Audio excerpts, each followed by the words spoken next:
Our next guest is a busy working mom who's known for sharing hacks for life's most difficult curveballs. And when her whole family contracted COVID, she had to quickly think on her feet to get them through it. Let's take a look. Women's Day editor-in-chief Megan Murphy is known for sharing her own life hacks as a mom to 3 children ages 10, 8, and 7.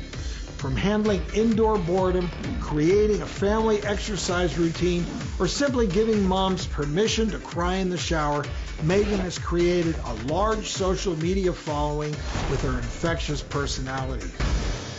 Megan, who says she was born with a negative personality, attributes her upbeat attitude to retraining her brain to see the positive in situations. Megan's spirits were recently challenged again when her entire family, including her 70-year-old mom, was diagnosed with COVID-19. Unable to find information on how to get her family safely and sanely through the outbreak, she decided to create a toolkit using her own fully charged tips to help with her COVID recovery. Joining us now is Megan Murphy. Welcome, Megan. Yay, thank you for having me. And congrats on the new book. You're the author of the new book, Your Fully Charged Life.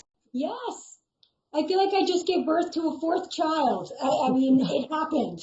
How did you use the principles in your new book to focus on your COVID recovery? So the Fully Charged Life is really based largely in positive psychology.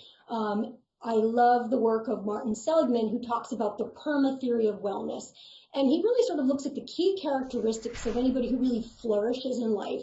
And they have the P as the positive emotions, the E is engagements, the R is relationships, the M is meaning, and the A is accomplishment. And I try to operate in full battery in each one of those key areas of life. And that's the same way I moved through COVID. I made sure I checked each one of those boxes to really get through this. Tell us a little bit about the specifics. Tell us the fully charged trick you used for the first part of that acronym, the P for positive emotions. So the P for positive emotions was first of all, I had to allow myself to cry, to be scared. But then it was really important to then prioritize positivity.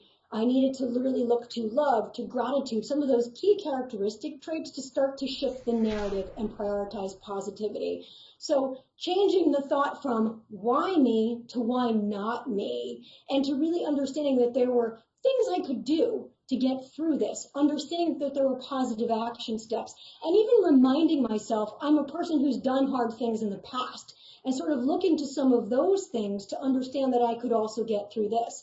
And the second you begin to have some of those positive thoughts and take some positive action steps, you begin to get unstuck and you soften the blow of the negative.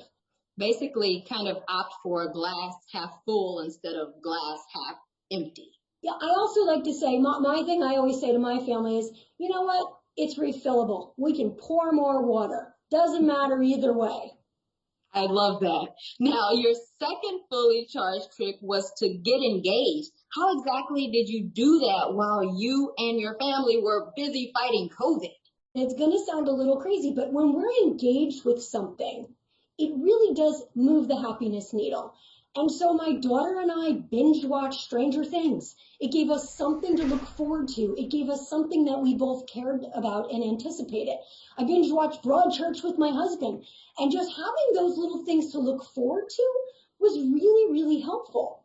I also love to decorate. I love to over-decorate. I love to celebrate everything. Valentine's Day was on the horizon. I made my house explode Valentine's Day. I put up garlands and I, mass ordered heart-shaped pillows online for curbside delivery. Anything I could do to find and punctuate a hard time with these moments of joy, to get excited and engaged about something.